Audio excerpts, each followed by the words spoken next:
Hi, welcome to Fashionphile's New York flagship in New York City.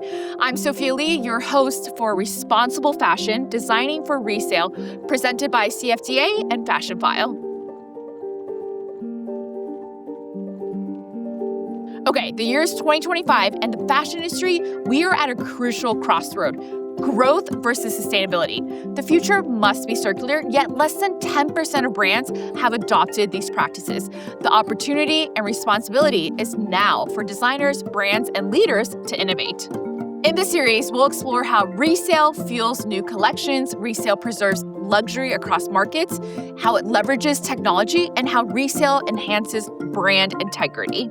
Our goal is to empower you to rethink product design, business models, and consumer engagement in a resale-driven world. Join us to hear from trailblazers shaping a more sustainable and circular future. Okay, let's dive in. Hi, everyone. We're so excited to be talking about From Past to Present, the power of vintage and resale with the one and only Nicole Richie, creative director of House of Harlow, and the other one and only Sarah Davis, founder and president of Fashionphile. Hello, you two. Hello. Hello, hello. All right. So, Nicole, let's start with you. What is your earliest memory with vintage fashion? Pretty early on. My mom has been collecting Chanel purses since I can remember. I remember sitting in her bathroom and her just, this is we're talking, this is the 80s. So it's just more is more is more. And she was going out with my dad all the time, and she's like, opening all of her closets, and they were just full of, the leather and gold chain is just like imprinted in my mind. And she would say to me, Nikki, these are all going to be yours one day. And, I was little, I wasn't paying attention, but she started giving them to me like pretty early on. And I still have all of them. And so does she, by the way. I mean, she keeps every bag. She keeps them in mint condition.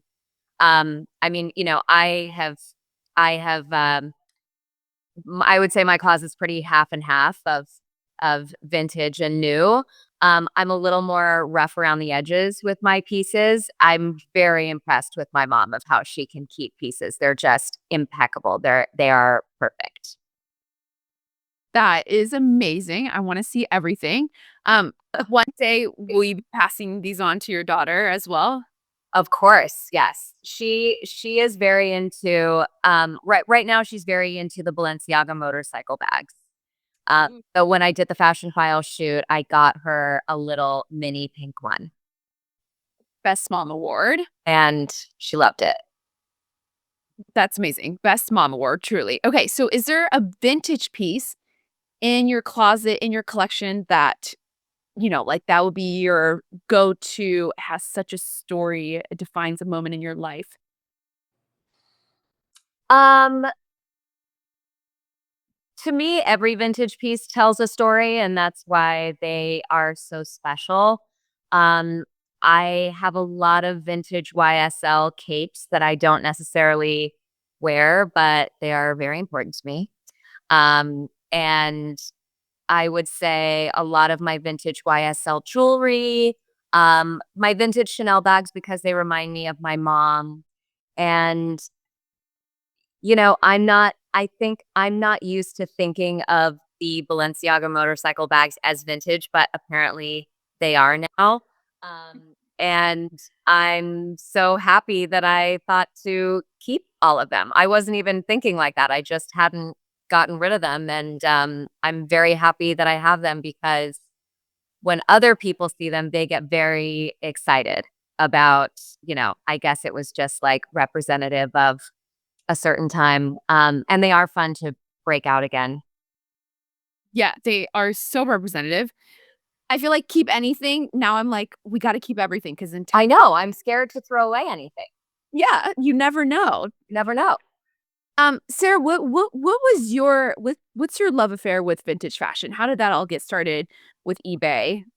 Yeah, I guess my love affair with vintage started maybe how a lot of people's love affair with vintage starts, which is really just not being able to afford new. To be honest, back when I was in high school, I really liked I really cared what I wore. I was in a fashion design class where I'd release time, leave high school at noon, and go to the local community college and took a fashion design class there. I made my clothes, and I shopped in thrift stores. And honestly, I just found that I could find really cool, unique pieces that nobody else had, even people with lots of money, who could afford all the nice things. I was able to, like, I don't know, I was able to participate.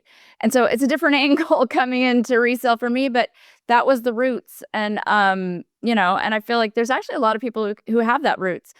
What's cool is back when I was like in junior high and high school, it wasn't as cool as it is today. So people would say, "Oh, I love your skirt," and I would just say, "Thank you." I wouldn't say, "Oh, I got it at Salvation Army." I wouldn't like brag about it.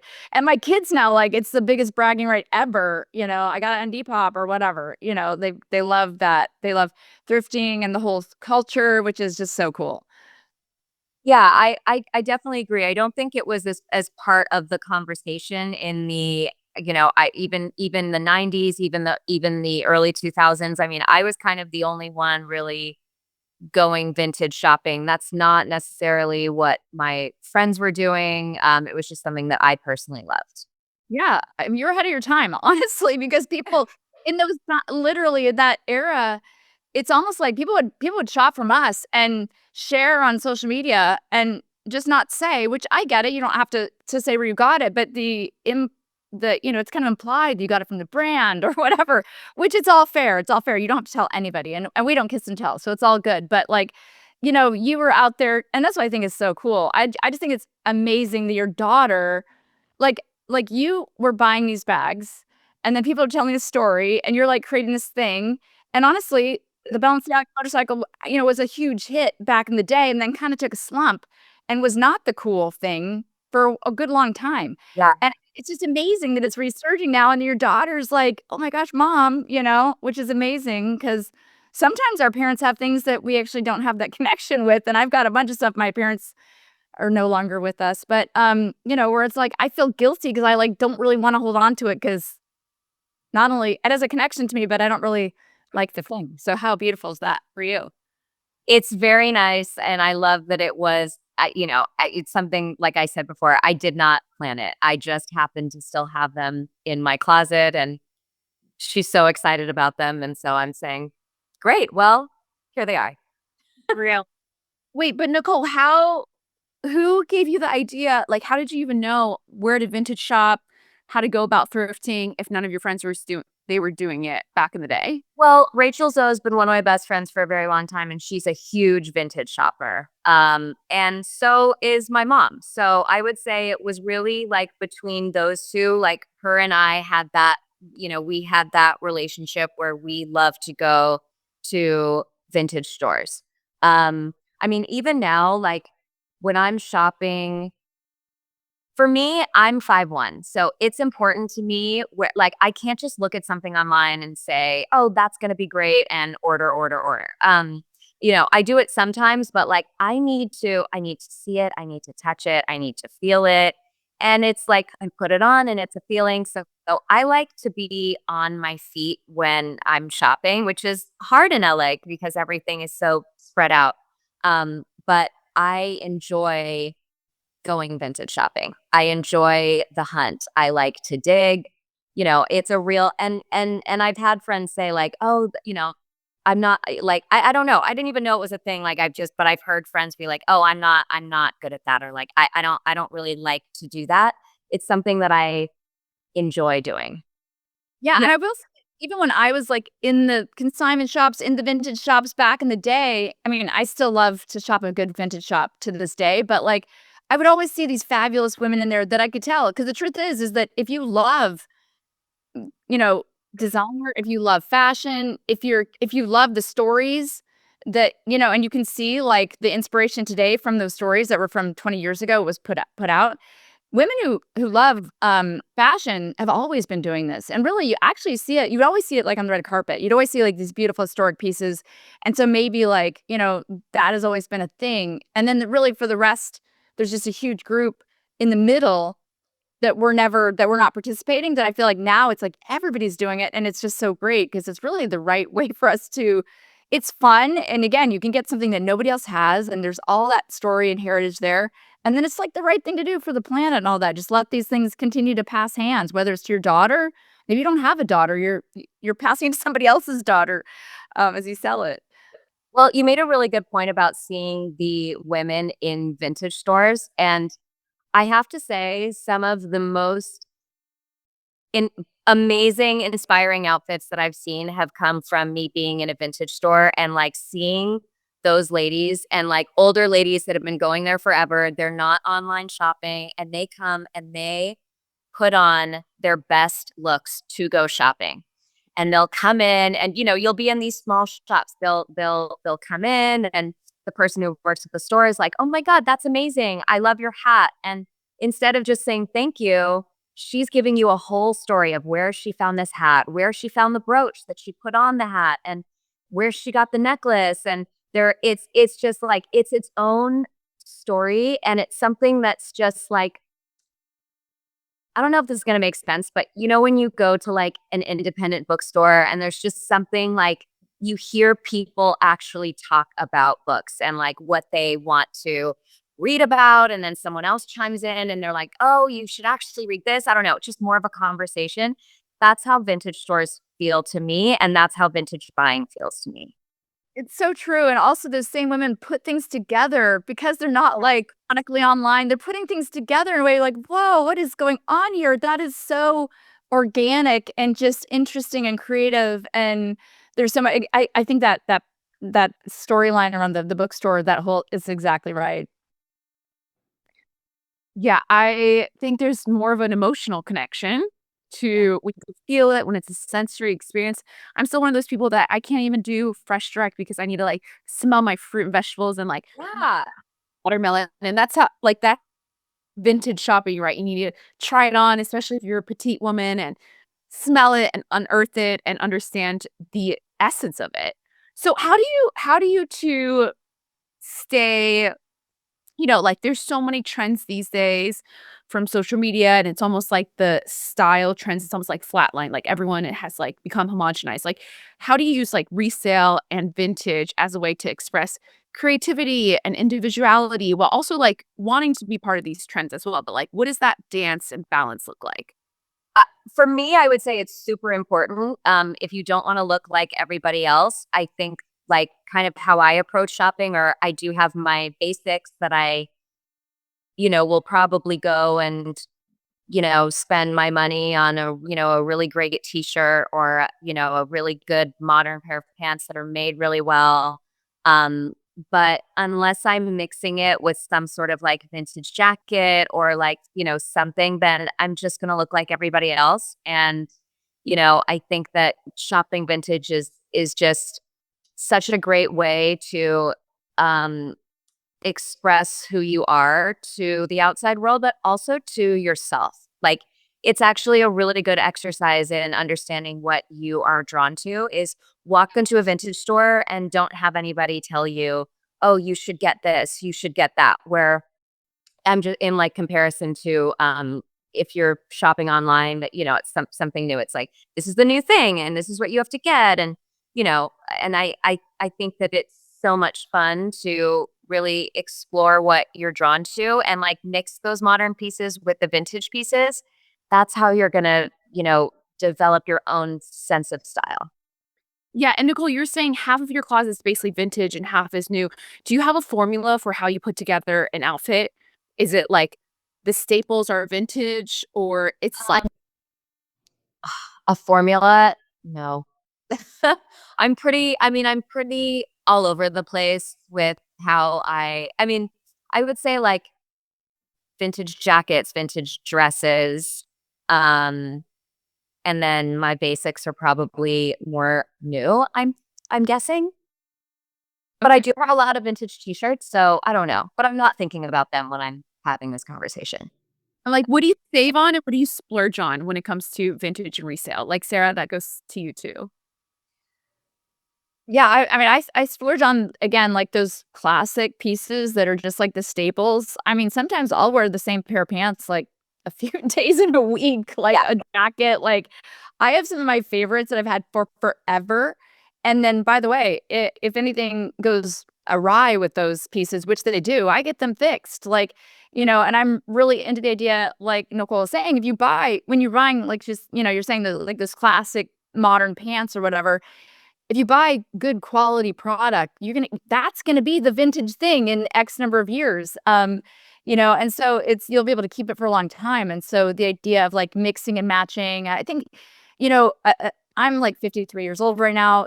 I've lived a long time, and it's kind of great because for so long you're trying to figure out who you are. And I think we all kind of, it's interesting because Nicole, you're like out there in the world, and like we kind of know who you are. You know what I mean? Like I feel like I could maybe shop and like know who you are because you're so authentic. And so, but what's so fun about that is I know who I am right now, and that wasn't the case maybe when I was early, late teens and 20s and trying to figure it out.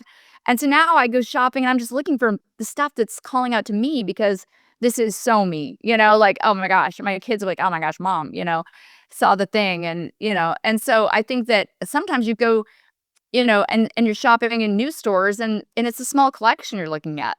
But when you're shopping vintage, it's like every single thing there is not as unique. And so it's thousands. You go to, again, any retailer, and it's a set number of a collection that's fairly small, the season, whatever, when you're there. But like in a vintage shop, it's so many things. And I've been known to buy a skirt that does not fit because I can get it. I can make it fit. I can get that thing to fit because it's like, oh my gosh, what a steal. And this is like, oh, this shape is going to be so perfect.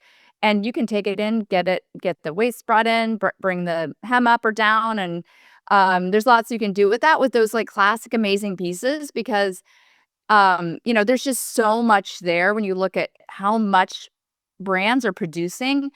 We're talking about like from 50 plus years back, but then also brands are producing more and more all the time, which means there's just more and more available in the secondary market. And so I can always just find that thing I'm looking for. And sometimes it's like, oh my gosh, the price is too good. I'm gonna make it work. I love that, Sarah. Nicole, as you are a creative director yourself, how has like your relationship with fashion shifted being an entrepreneur and being in the fashion industry so intimately? How has it changed your relationship with fashion? So I've been designing since 2007, and I was also in my early 20s at the time. And it has really been a journey of, being new. Like, obviously, when I started out, I was new in the industry, and there were a lot of eyes on what I was going to put out and what I was going to do, and therefore, feeling a lot of pressure to stay on trend and, give everybody what they want. And, I would say that the road has been me, the older I got and the more I was in the industry, I had to accept and just come to a place. And I think this is just like in, designing or life as a whole, that you're not for everyone. And like, you just have to be who you are. And, for me, I love designing. Yes, it is my work, but I want to love my work all the time. And it was really important to me to, I've scaled back a few times because I was like, I'm just not like, that's not really feeling like, yes, we could possibly reach a bigger audience or, extend to more people if we did it this way, if we did it this way. And that was just something that, over time, and it's happened a few times, that I was like, this doesn't feel right to me. And I'm going to stick to who I am, what I love, and who I know the House of Harlow girl is. And there are so many brands out there. And like, that's what you have to understand.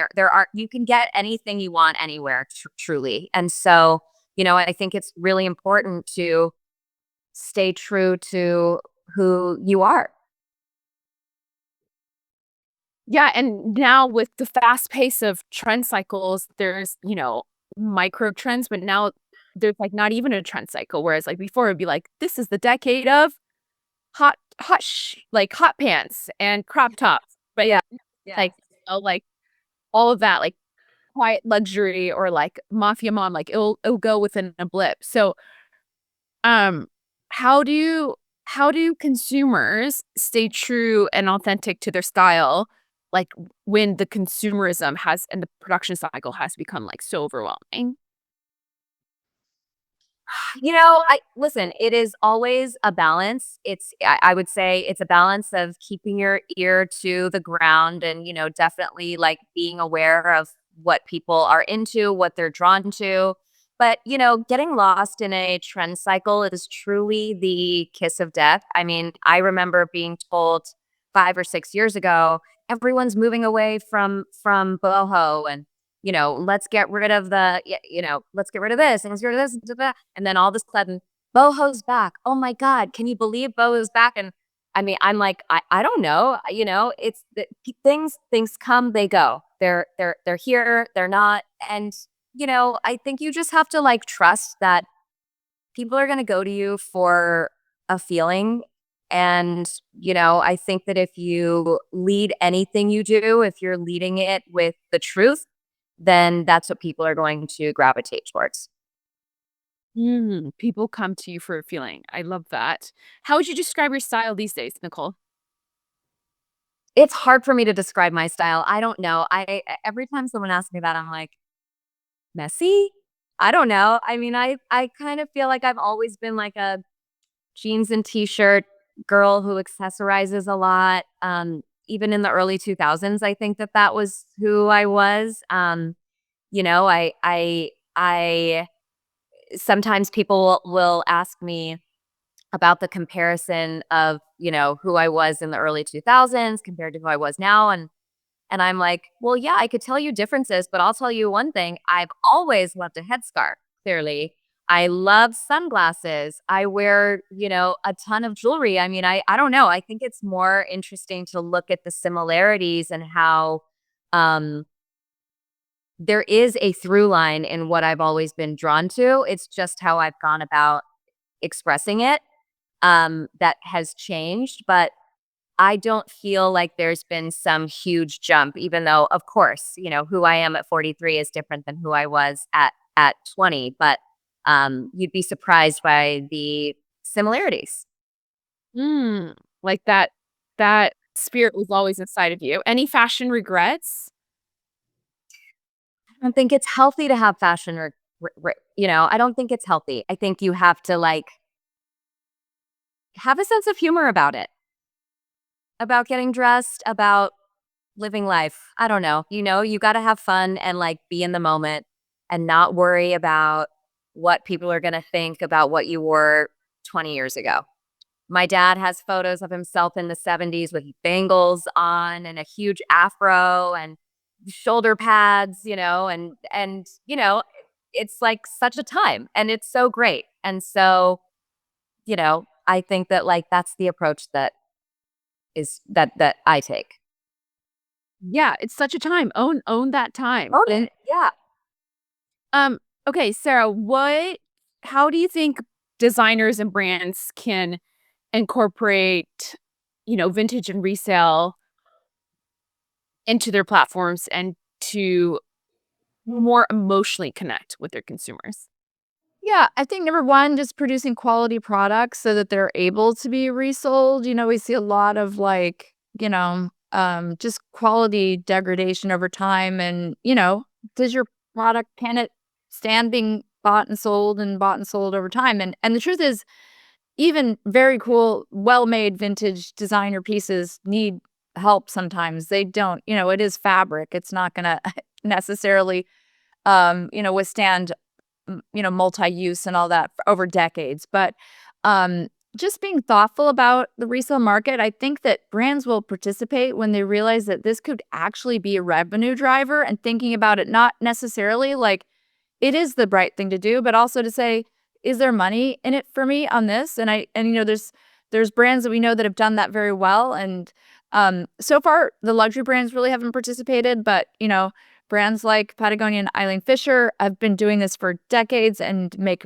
money of it and have a good part of their piece of their business is participating in resale. And you just have to be thinking about that actually when you're making the product and the in the primary market, be thinking about how this is going to resale in the future, what that looks like. And it might be very different. I know, like a luxury handbag, for example, people buy those items and they're thinking about resale when they buy them, and they're really wanting to maximize their investment that they made in this handbag. And I believe Eileen Fisher, last time that I looked, it was like she'll give you $5 for every item you bring in. So you bring in like 10 items, you get like a $50 gift card. I'm not sure if that's changed. That was the program recently. So it doesn't always have to be really complicated, and for her customer and her product line, that works. But just thinking about what could it look like, and it's kind of win-win, because she's got people who, any money you're giving back, you're putting back in your customer's hand. That's just like a little, like a gift card. That's, they're more likely a coupon, more likely to spend with you than someone else, because they've got this little thing in their hand that's like saying, there's something more for me here. And so I always, tell the brands when I talk to them, like, the better people, when they look at brands and really evaluate brands, the better the resale value. And if there is like a active resale, involvement in their brand, like, that is the sign of a good brand. The better the resale, the better the brand. And so what can you be doing on the primary market to be thinking that through, into where this item's going to end up? Because again, making quality items and then really building that circularity into their model. There's money in it for that. There's a business case for it too. But it just takes that effort. Yeah, I think the better and the more demand the resale, the better the primary market's doing. That's 100%. Yeah. brands should definitely take a look into that. And Nicole, for those who have never done resale or vintage before, for as a customer, like, how should they go about it? How should they enter this world? Well, not to be too selly, but I will say that that is the beauty of Fashionphile. And I will say that, like, we're so lucky that we have this now to be able to either go online or go into a store and not only like look for something that you've been, really wanting to look, really wanting to find, but to be able to get all the information on it and, really understand what it means and make sure that it's in good condition. That wasn't always the case. So, I would say that we as a whole are lucky that Fashionphile exists. Is there anything on your wish list right now for resale or vintage that you're on the hunt for? I got a few bags when I did my Fashionphile shoot, so that was nice. What were your favorites? Like, why those bags? Obviously, the Balenciaga for your daughter. Got a Balenciaga. I got a red Balenciaga for myself. I got a blue Birkin. And I think I got one. I think I got a piece of jewelry as well. So it was a fun day. I made money and spent it all in the same day. That's the best. And then my last question for you too is there anything you're wearing right now that you could show that has an emotional story or connection that is a lifer? It's not a lifer. I would say that this ring is from, I believe, 2010. It's a House of Harlow ring that and there's a few pieces missing to it, but I think that, speaking of jewelry, like, jewelry is something I rarely get rid of. Jewelry just tells such a story for me. It's like always so personal and, really great and fun to like break out those older pieces. Does that ring represent a certain chapter of your life? Like, what was happening in 2010 that? Oh my God, what was happening? I'm not sure. But I mean, I've kept all my jewelry from day one. I would say that my mom, is that way too. Like, she's never gotten rid of a piece of jewelry. She's really never gotten rid of anything. We should do a tour of her closet. It's pretty amazing. Okay, mother-daughter tour next time. Yeah.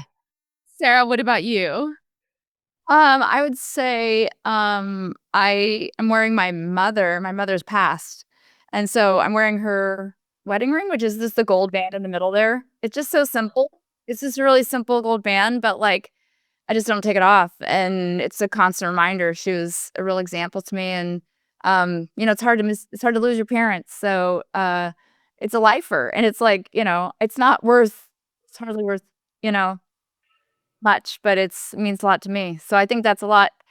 I think that we all have things like that are just the story is the thing that's connecting us to heritage or something that's, missing. I was speaking to an executive of a luxury brand, and he had worked for LVMH, and Louis Vuitton came out with Marc Jacobs brought in the Louis Vuitton Stephen Sprouse collection, which is so iconic and amazing. And at the time, he was at LVMH, and he wanted to keep all, but he didn't have the money for it. And he didn't get it. And then he'd all the time, while had been, had regretted they hadn't got that, and then was able to get that from us. And I just love that was representing this time, and there was this whole story there, and he'd missed it, and he'd always thought about it. And I just love that he was able to, we're all able to kind of I don't know, there's always these stories there that I think is so cool about holding on to things or collecting those things that creating our own stories that are meaningful based on the different places we are in our life. And so that's what I love. Yeah. Yeah. Build a closet that keeps our memories alive, right? Yes. Well, Sarah, Nicole, thank you so much for joining this conversation on From Past to Present, the power of vintage resale. It was so lovely chatting with you both.